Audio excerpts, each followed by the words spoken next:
Bismillahirrahmanirrahim. Assalamualaikum warahmatullahi wabarakatuh. Alhamdulillah wassalatu wassalamu ala nabiyina al-mustafa rasulillah amma ba'd.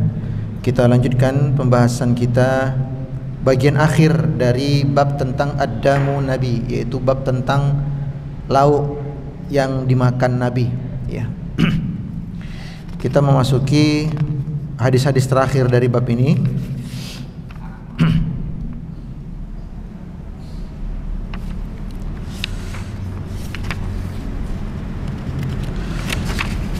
Di pertemuan terakhir kita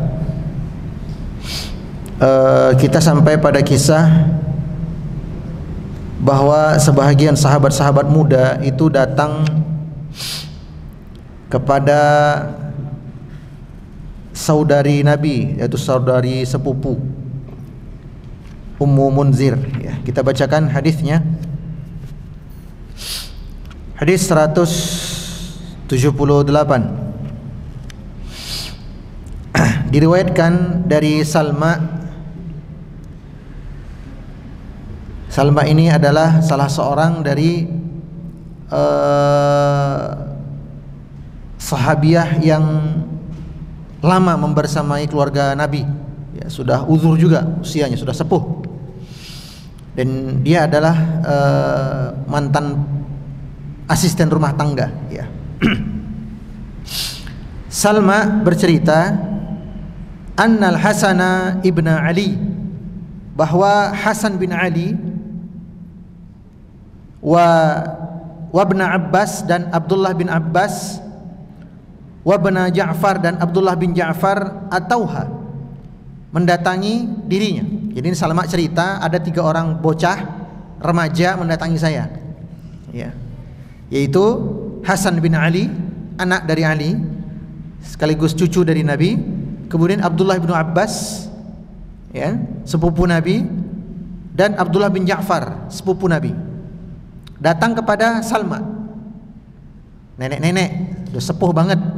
Faqalu laha, lalu ketiga pemuda ini berkata kepada nenek Salma, Isna'i lana ta'aman, tolong buatkan untuk kami makanan, mimma kana yu'jibu Rasulullah, yang mana makanan tersebut disukai Nabi, wa yuhsin aklahu, dan Nabi sering makan itu. Jadi 3 pemuda ini minta bantuan kepada Salma untuk apa? Dibuatkan makanan yang menjadi makanan favorit Nabi, dan Nabi cukup sering makan itu, ya.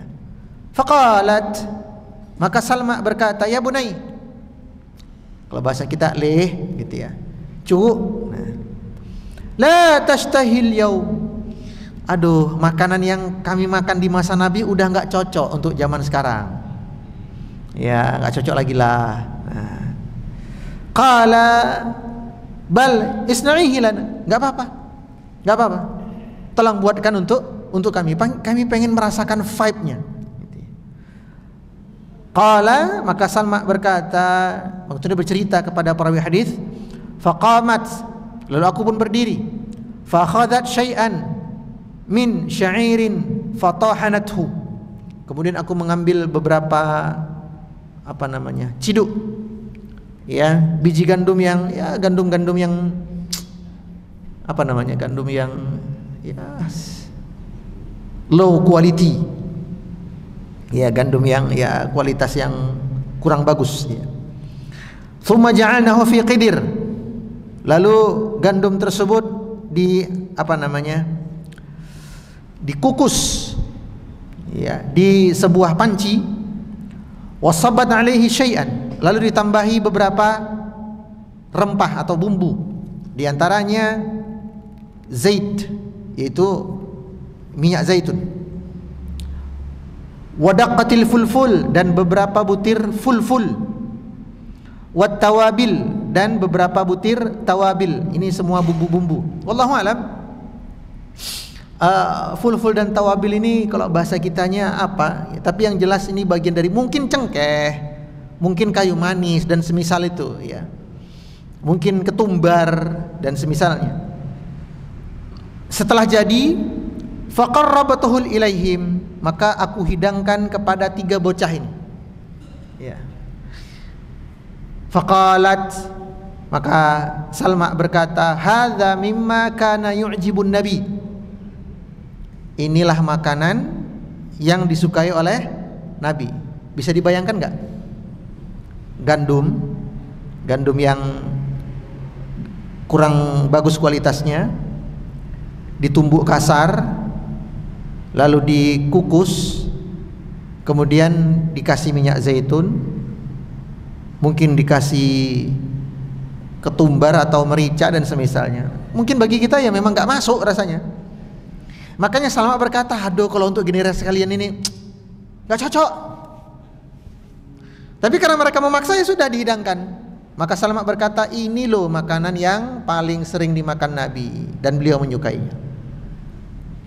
Ya, jadi di zamannya cucu Nabi itu sudah nggak layak lagi orang makan makanan tersebut. Ya kalau di negeri kita ya jarang lah orang Jogja terutama makanan utamanya masih growol. Jarang. Ya kita semua sudah apa? Nasi lah. Ya minimal apa? Bubur, apa jagung rebus ya. Tapi kalau growol jadi makanan sehari-hari kayaknya udah nggak ada. Ya. Ini contohnya gitu.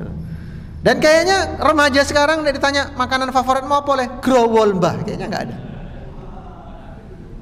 ada. Ya. Nah, artinya udah nggak relevan lah untuk menu zaman sekarang, ya. Baik, kita lanjutkan hadis berikutnya. Ini berkisah tentang Jabir bin Abdullah. Jabir bin Abdullah berkata, atana Nabi fi manzilina. Nabi pernah datang ke rumah kami. Ini kebahagiaan para sahabat kalau Nabi berkunjung ke rumah mereka. Fadhabahna lahu syatan. Maka kami sembelihkan kambing untuk beliau.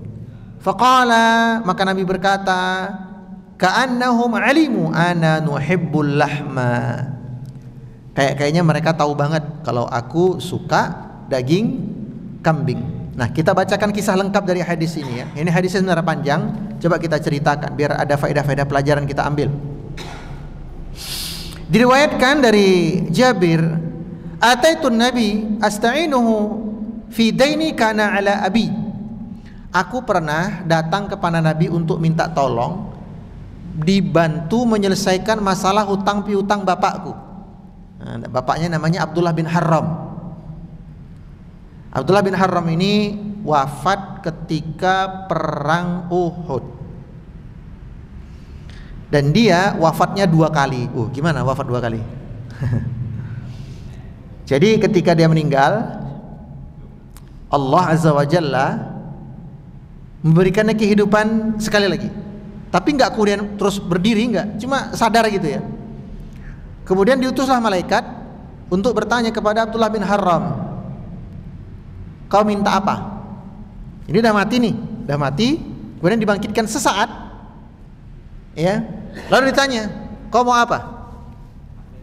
Kata Abdullah bin Haram, aku ingin bisa maju lagi ke medan perang, kemudian gugur lagi sebagai syahid, kemudian dibangkitkan kembali, kemudian perang lagi, kemudian dapat mati syahid lagi, kemudian bangkit lagi, kemudian perang lagi sampai mati syahid lagi. Bisa enggak?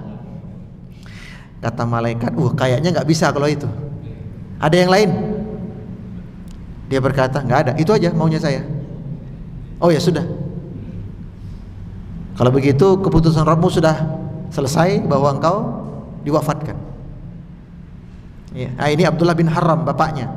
Wafat ternyata meninggalkan hutang. Nah, Jabir datang ke rumah Nabi untuk minta tolong dibantu menyelesaikan masalah hutangnya. Ya. Wallahu a'lam apa bentuk bantuan Nabi?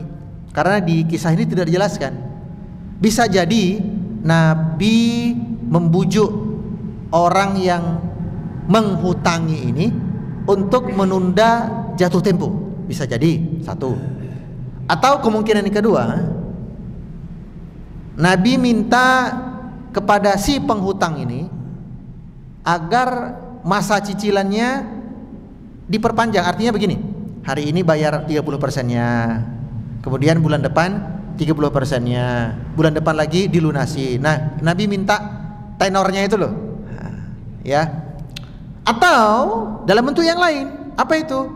Nabi meminta bantuan sahabat yang lain yang lebih mampu, lebih kaya, yang punya keluangan rezeki, untuk melunasi sebahagian hutangnya Jabir. Atau dalam bentuk yang lain, Nabi membantu melunasi sebahagian hutangnya Jabir. Wallahu a'lam. Karena tidak jelaskan di kisah ini. Ya, intinya Nabi nolong dah, gitu aja. Nah, setelah ditolong Nabi, tentu kan Jabir ya apa ya? Balas jasa gitu loh. Faqala, maka Jabir bercerita, atikum, wahai Rasulullah, kalau enggak keberatan nanti mampir ke rumah kami. Ya, silahkan kami undang, makanlah. Karena kami sudah dibantu nih. Nah, ini Jabir istilahnya balas budi. Sudah dibantu ya, tahu diri. Nah, gitu, balas budi. Kata Nabi, oke, nanti mungkin sore saya ke sana. Farajatu, maka aku cepat-cepat kembali ke rumahku. Faqultu lil mar'ati, maka aku ceritakan kepada istriku semua peristiwa yang terjadi. Kemudian maksudku untuk mengundang Nabi makan supaya engkau masak. Lalu aku katakan kepada istriku, nanti kalau Nabi sudah datang, la tukallimi Rasulullah, ya, wala tas'ali. Nanti kalau Nabi sudah datang, kau jangan ngomong sesuatu apapun kepada Nabi, jangan. Dan jangan lagi minta-minta bantuan apapun, jangan. Sudah cukup banyak bantuan Nabi kepada kita. Jangan bikin suamimu ini malu. Jaluk tulung maneh gitu loh. Jadi ini Nabi sudah nolong kita nih, udah. Nanti pokoknya kalau Nabi datang, jangan sekali-kali kau minta-minta lagi kepada Nabi. Faham? Istrinya diam aja. Kemudian datanglah Nabi, ya. Setelah Nabi datang, ternyata sang istri memasakkan untuk Nabi ini hidangan daging kambing yang disembelih. Faqala lana, maka Nabi berkata kepada kami, ya Jabir, wahai Jabir, ka'annakum araftum hubbanal lahma. Kau ini tahu banget ya kalau aku suka daging kambing. Makan sampai selesai. Jabir sudah wanti-wanti istrinya tadi apa? Ojo muni, jangan ngomong dan jangan minta apa-apa lagi kepada Nabi. Selama proses makan itu istrinya di belakang. Oh, Jabir tenang, alhamdulillah istriku ngerti dengan perintahku. Falamma kharaja, ketika Nabi mau keluar rumah, makan sudah selesai, udah ya saya pamit dulu ya. Nggih Nabi. Mendengar suara Nabi berkata, aku mau pamit. Faqalat lahul mar'ah, tiba-tiba istriku nyeletuk dari balik hijab. Salli alayya wa ala zawji ya Rasulullah. Wahai Rasulullah, doakan aku dan suamiku. Padahal tadi Jabir sudah bilang apa? Jangan minta-minta apa lagi. Ya, kita sudah dibantu Nabi ini loh. Mbok ojo ngisin-ngisini bojomu. Nah, ternyata istrinya nyeletuk, ya Rasulullah, doakan keberkahan untukku dan untuk suamiku. Faqala Jabir, maka Jabir berkata, ya nisa, marah gitu. Ya, ya kalau bahasanya kita, piye toh Bu? Ah, kok minta-minta lagi? Nabi senyum aja. Maka Nabi kemudian mengangkat tangannya berdoa, Allahumma salli alaihim. Ya Allah, berkahi keluarganya Jabir, istrinya, hartanya, keluarganya. Ini doa Nabi kepada keluarga Jabir. Faqultu laha, lagi-lagi aku memarahi istriku, alaisa qad nahaituki, tadi kan sudah ku bilang jangan minta apa-apa lagi kepada Nabi. Qalat, maka ada telepon. Qalat, maka sang istri berkata, tara Rasulullah sallallahu alaihi wasallam fi baiti kana yadkhulu alaina wa la yad'u lana. Enggak mungkin aku biarkan setelah aku tahu Nabi masuk ke rumah kita, makan di rumah kita, terus aku enggak minta didoakan oleh beliau, rugi. Ya benar alasan istrinya, ya kali kita rumah kita kedatangan Nabi, terus kita nggak minta didoakan, ya rugilah. Ya, itu alasan istri. Ya Jabir Nabi hanya memeluk pundaknya Jabir, wis rapopo. Ya, gitu. Nggak apa-apa, wong cuma minta didoakan. Baik, hadis berikutnya.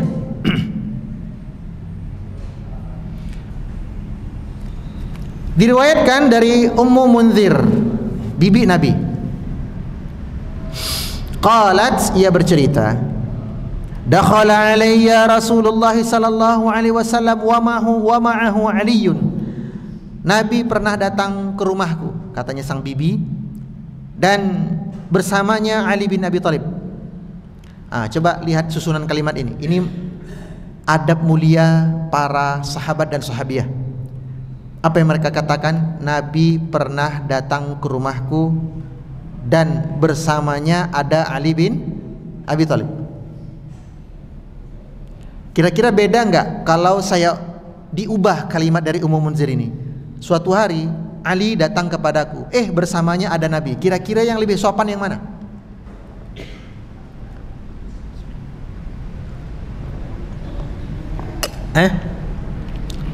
Nabi datang dan bersamanya Ali, atau Ali datang dan bersamanya ada Nabi?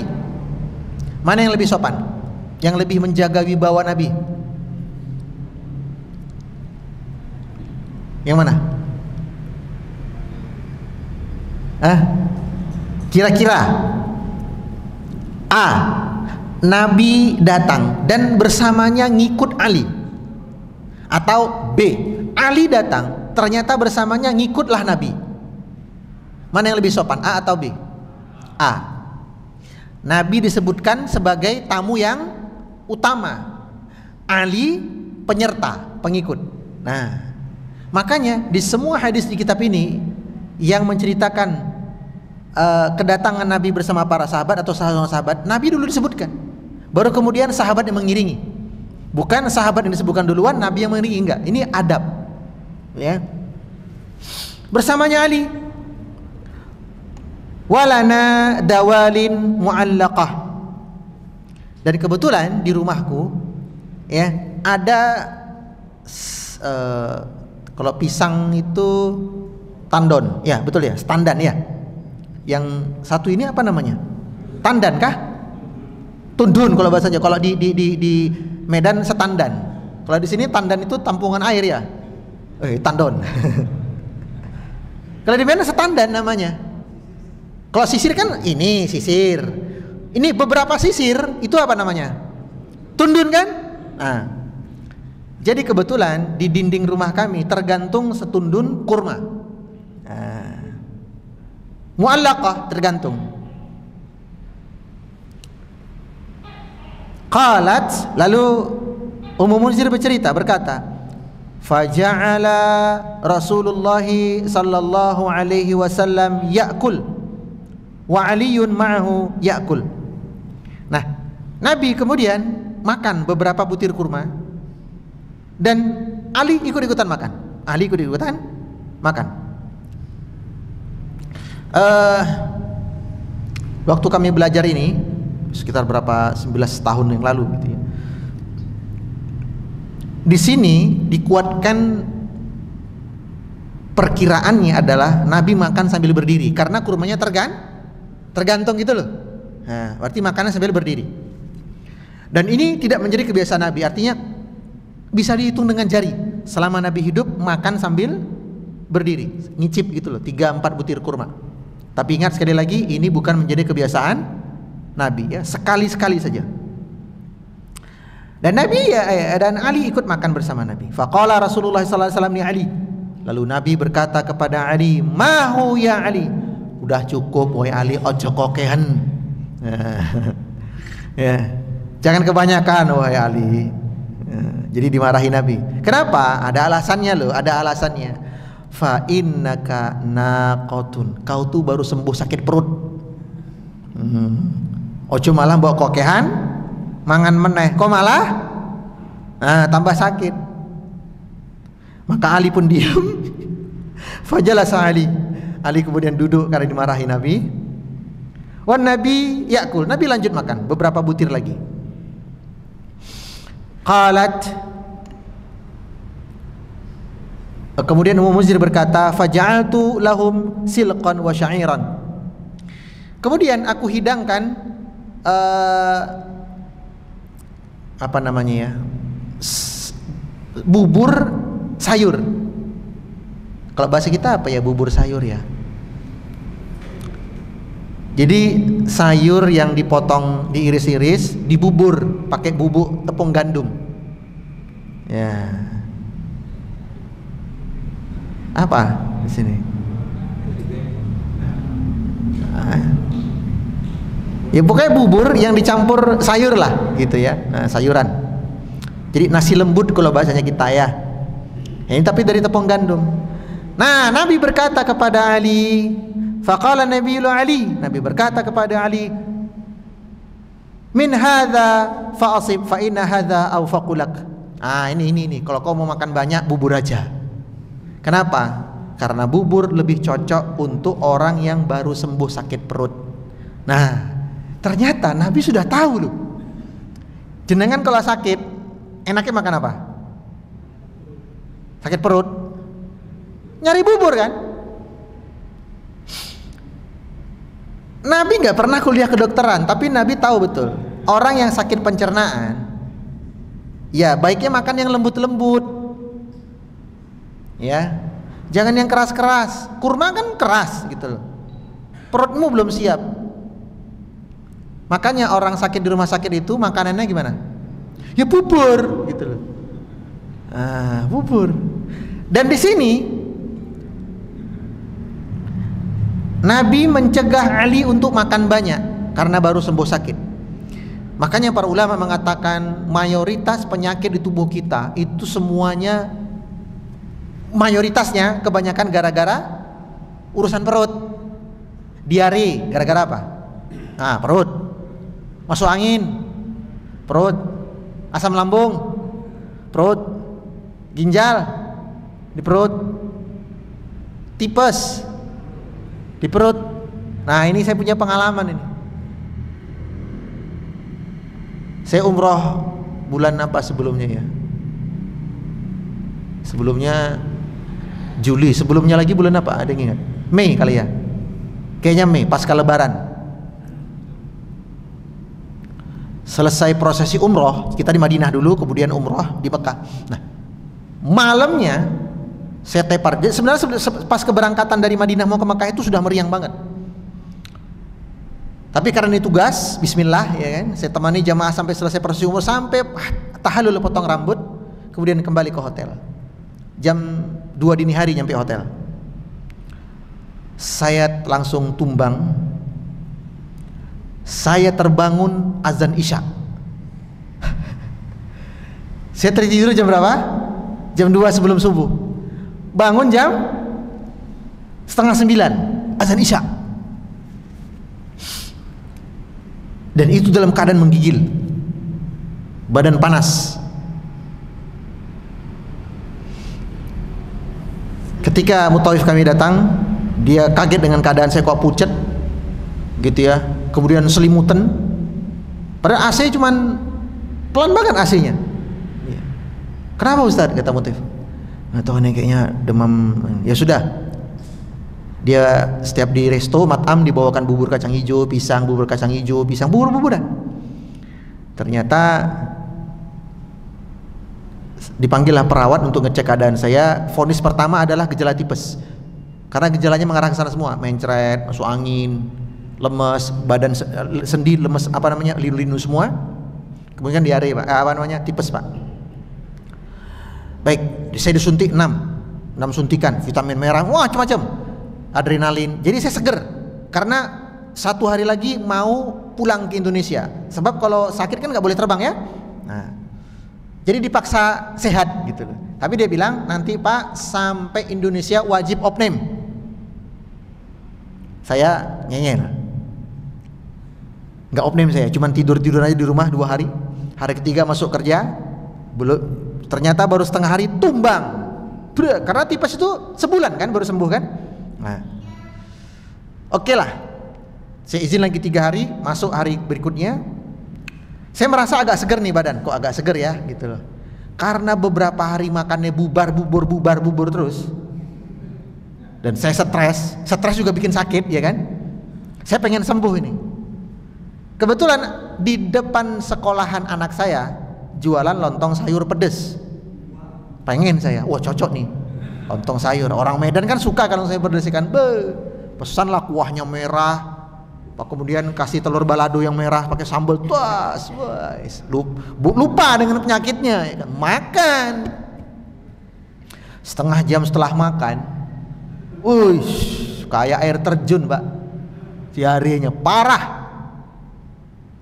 Karena usus 12 jarinya belum siap. Tipes kan yang dihajar mana? Usus 12 jari. Jadi 4 hari kemudian berturut-turut tuh saya diare terus. Akhirnya kembali ke bubur. Ya ini Nabi tahu ya, orang sakit itu ya bubur lah makanannya ya. Baik. Dan dari sini juga bisa kita ambil pelajaran bahwa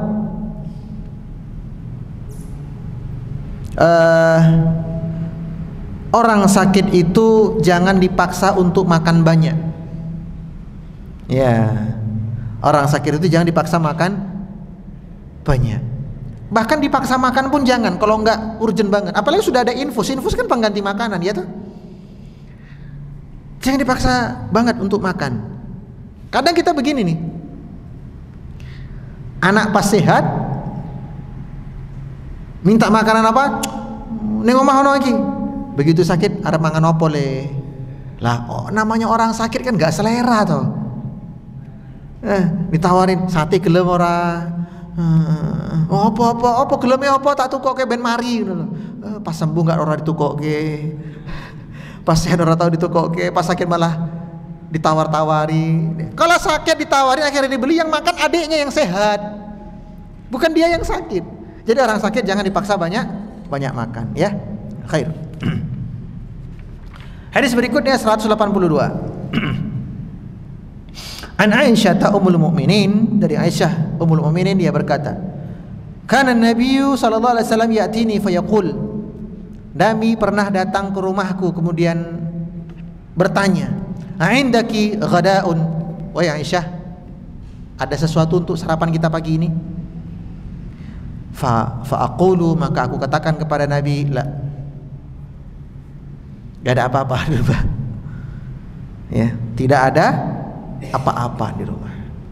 Ini rumahnya Nabi loh, rumah manusia paling mulia, hamba yang paling disayangi oleh Allah, seorang hamba yang telah diampuni dosanya yang lalu, sekarang akan datang hamba yang pertama kali masuk ke surga.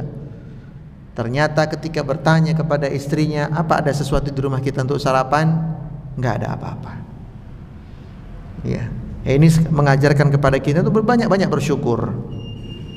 Ya, kita azan dulu, nanti kita lanjut setelah azan ya.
Kita lanjutkan sedikit ya.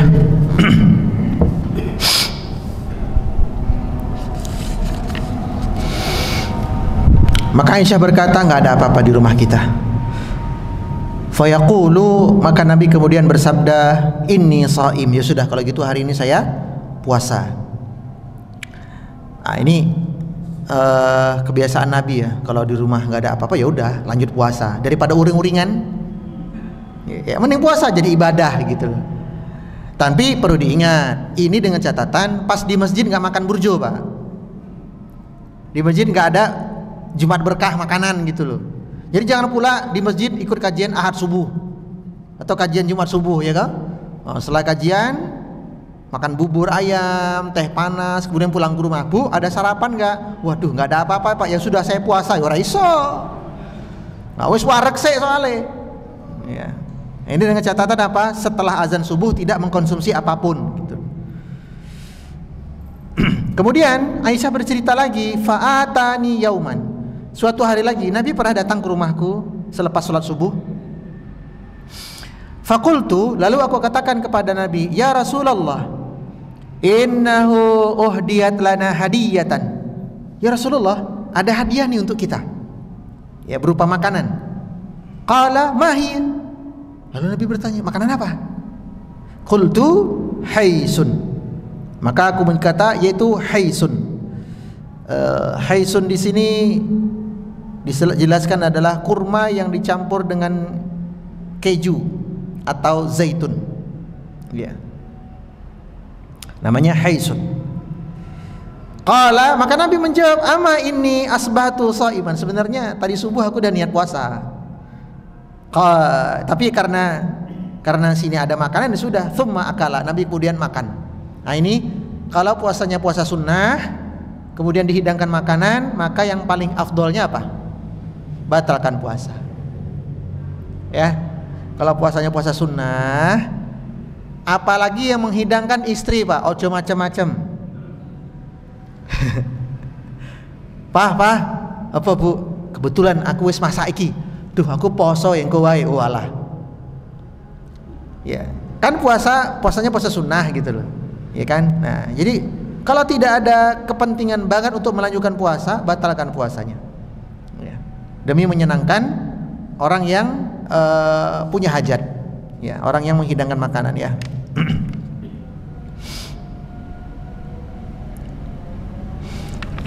Masih ada 2 hadis lagi. Tunggu kita selesaikan lah ya, pendek kok ini.